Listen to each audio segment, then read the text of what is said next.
ನಮ್ಮ ಮುದ್ದಿನ ಅಧ್ಯಾಯ ಬಂದು ಸಮತೋಲನವೇ ಬಲ. ಸಂಕಷ್ಟದಲ್ಲಿದ್ದಾಗಲೂ ಸಮತೋಲನ ಕಾಯ್ದುಕೊಳ್ಳುವುದು ವಿವೇಕಿಯ ಲಕ್ಷಣ. ಅದನ್ನು ಬೆಳೆಸಿಕೊಳ್ಳುವುದು ಸಾಧ್ಯವಿದೆ. ಗೆಳೆಯರಿಬ್ಬರು ಸೇರಿಕೊಂಡು ವ್ಯಾಪಾರ ಪ್ರಾರಂಭಿಸಿದರು. ಒಬ್ಬ ಉತ್ಸಾಹಿ, ಇನ್ನೊಬ್ಬ ಅನುಭವಿ. ಮುಖ್ಯ ರಸ್ತೆಯಲ್ಲಿ ಮಳಿಗೆ ಇದ್ದುದರಿಂದ ವ್ಯಾಪಾರ ಬೇಗ ಗರಿಗಟ್ಟಿಕೊಂಡಿತು. ಕಾಲ ಒಂದೇ ರೀತಿ ಇರುವುದಿಲ್ಲವಲ್ಲ. ಆರ್ಥಿಕ ಸಂಕಷ್ಟ ಉದ್ಯಮವನ್ನು ಕಾಡತೊಡಗಿತು. ಅದರ ಪರಿಣಾಮ ಗೆಳೆಯರ ವಹಿವಾಟಿನ ಮೇಲೆಯೂ ಬಿದ್ದಿತು.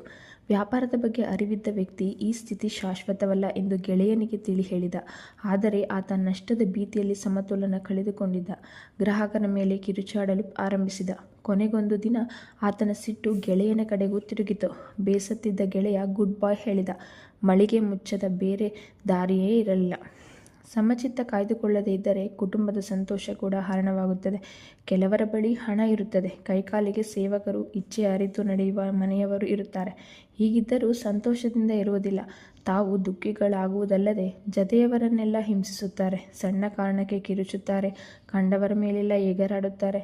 ಇಂಥವರನ್ನು ಕಂಡರೆ ಹೊರಗಿನವರು ಮಾತ್ರವಲ್ಲ, ಮನೆಯವರು ಕೂಡ ದೂರ ಹೋಗುತ್ತಾರೆ. ತಾವು ಸುಖಪಡರು, ಬೇರೆಯವರು ಸುಖವಾಗಿರಲು ಬಿಡರು.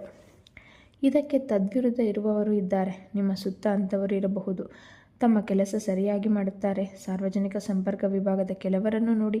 ಅವರಿಗೂ ಮನೆ, ಮಕ್ಕಳು, ಸಂಸಾರ, ತಾಪತ್ರಯ ಎಲ್ಲವೂ ಇರುತ್ತದೆ. ಹೀಗಿದ್ದರೂ ಅದು ಕೆಲಸದ ಮೇಲೆ ಪರಿಣಾಮ ಬೀರದಂತೆ ನೋಡಿಕೊಳ್ಳುತ್ತಾರೆ. ಸಮಸ್ಯೆಗಳೇ ಇಲ್ಲವೇನೋ ಎಂದು ಬೇರೆಯವರು ಅಂದುಕೊಳ್ಳುವಂತೆ ವರ್ತಿಸುತ್ತಾರೆ. ನೆಕ್ಸ್ಟು ತಾಳ್ಮೆ ಕಳೆದುಕೊಳ್ಳದಿರಿ ಅಂತ. ಯಶಸ್ಸು ಹಾಗೂ ಸಂತೋಷ ಪಡೆಯಲು ಜೀವನದ ಎಲ್ಲ ಕ್ಷೇತ್ರದಲ್ಲೂ ಸಮತೋಲನ ಕಾಯ್ದುಕೊಳ್ಳಬೇಕು. ಸ್ಥಾನ ಎತ್ತರ ಹೋದಂತೆ ಅದರ ಅಗತ್ಯ ಇನ್ನಷ್ಟು ಹೆಚ್ಚುತ್ತದೆ. ನೀವು ತಪ್ಪು ಮಾಡುವುದನ್ನು ಕಾಯುತ್ತಿರುತ್ತಾರೆ. ಸಣ್ಣ ತಪ್ಪುಗಳನ್ನೇ ಉಬ್ಬಿಸುತ್ತಾರೆ. ಇಲ್ಲದ ಲೋಪಗಳನ್ನು ಹುಟ್ಟು ಹಾಕಿ ದೂಷಿಸುತ್ತಾರೆ. ನಿಮಗೆ ಕರ್ತವ್ಯ ನಿಷ್ಠೆ ಇಲ್ಲ ಎನ್ನುತ್ತಾರೆ. ಅನೈತಿಕ ಚಟುವಟಿಕೆಯಲ್ಲಿ ತೊಡಗಿದ್ದೀರಿ ಎನ್ನಲೂಬಹುದು. ಒಂದೊಮ್ಮೆ ತಾಳ್ಮೆ ಕಳೆದುಕೊಂಡರೆ ನೀವು ಬೀಳಲಾರಂಭಿಸಿದ್ದೀರಿ ಎಂದರ್ಥ. ವ್ಯಕ್ತಿ ಎಷ್ಟು ಬುದ್ಧಿವಂತನಿದ್ದರೂ ಸಿಟ್ಟಿಗೆದ್ದಾಗ ಆತ ಮತಿಹೀನನಾಗುತ್ತಾನೆ. ಅಮೆರಿಕದ ಅಧ್ಯಕ್ಷ ಕ್ಲೀವ್ಲ್ಯಾಂಡ್ ಚುನಾವಣೆ ಪ್ರಚಾರದಲ್ಲಿ ತೊಡಗಿದ್ದಾಗ ಅವರನ್ನು ದೂಷಿಸಲಾಯಿತು. ಒಂದು ವರ್ಗ ಅವರ ಸಭೆಗಳನ್ನೇ ನಿಷೇಧಿಸಿತು. ಆಯ್ಕೆಯಾದ ಬಳಿಕ ಅವರು ತಮ್ಮ ವಿರೋಧಿಗಳಿಗೆ ಸರಿಯಾದ ಉತ್ತರ ಕೊಡುತ್ತಾರೆ ಎಂದು ಭಾವಿಸಿದ್ದರು. ಆದರೆ ಅಂಥದ್ದೇನೂ ನಡೆಯಲಿಲ್ಲ. ಜೆ ಇಂಗಲ್ಸ್ ಅದನ್ನು ವಿವರಿಸಿರುವುದು ಹೀಗೆ. ನನ್ನ ಮುಂದೆ ಕುಳಿತ ಆತ ತನ್ನ ವಿರುದ್ಧ ನಡೆದ ಅಪಪ್ರಚಾರಕ್ಕೆ ತಲೆಕೆಡಿಸಿಕೊಂಡಂತಿಲ್ಲ. ನಾಟಕವೊಂದರಲ್ಲಿ ಪಾತ್ರವಹಿಸಲು ಕಾಯುತ್ತಿರುವ ವೇಷಧಾರಿಯಂತೆ ಕಾಣುತ್ತಿದ್ದಾರೆ. ಭಾಷಣದ ಲಿಖಿತ ಪ್ರತಿಯನ್ನು ತೆಗೆಯುತ್ತಾರೆ ಎಂದು ನಾನು ಭಾವಿಸಿದ್ದೆ. ಬದಲಿಗೆ ಸ್ಪಷ್ಟವಾಗಿ ಹಿಂಜರಿಕೆಯಲ್ಲದೆ ತಮ್ಮ ವಿಶಿಷ್ಟ ಕಂಠದಿಂದ ಅವರ ಭಾಷಣ ಮಾಡುತ್ತಾ ಹೋದರು. 60 ದಶಲಕ್ಷ ಜನ ತನ್ನ ಮಾತು ಕೇಳುತ್ತಿದ್ದಾರೆ ಎಂದು ಗೊತ್ತಿದ್ದರೂ ಬೋರ್ಡ್ ಮೀಟಿಂಗ್ನಲ್ಲಿ ಮಾತನಾಡಿದಷ್ಟು ಸುಲಲಿತವಾಗಿ ಶಾಂತಚಿತ್ತರಾಗಿ ಮಾತನಾಡಿದರು. ಶಾಂತಚಿತ್ತ ಮನುಷ್ಯ ಎಲ್ಲರನ್ನೂ ನಿಯಂತ್ರಿಸುತ್ತಾನೆ ಎಂಬ ಮಾತಿದೆ. ಚಿಂತಕ ಸೆನೆಕಾ ಕೂಡ ಇದನ್ನೇ ಹೇಳುತ್ತಾರೆ. ಶಾಂತಚಿತ್ತತೆ ಎಂಬುದು ವಾಹನದ ಶಾಕ್ ಅಬ್ಸಾರ್ಬರ್ ಇದ್ದಂತೆ. ವಾಹನಕ್ಕೆ ಉತ್ತಮ ಗುಣಮಟ್ಟದ ಶಾಕ್ ಅಬ್ಸರ್ವರ್ ಗಳನ್ನು ಅಳವಡಿಸಿದರೆ ಪ್ರಯಾಣ ಸುಖಕರವಾಗಿರುತ್ತದೆ.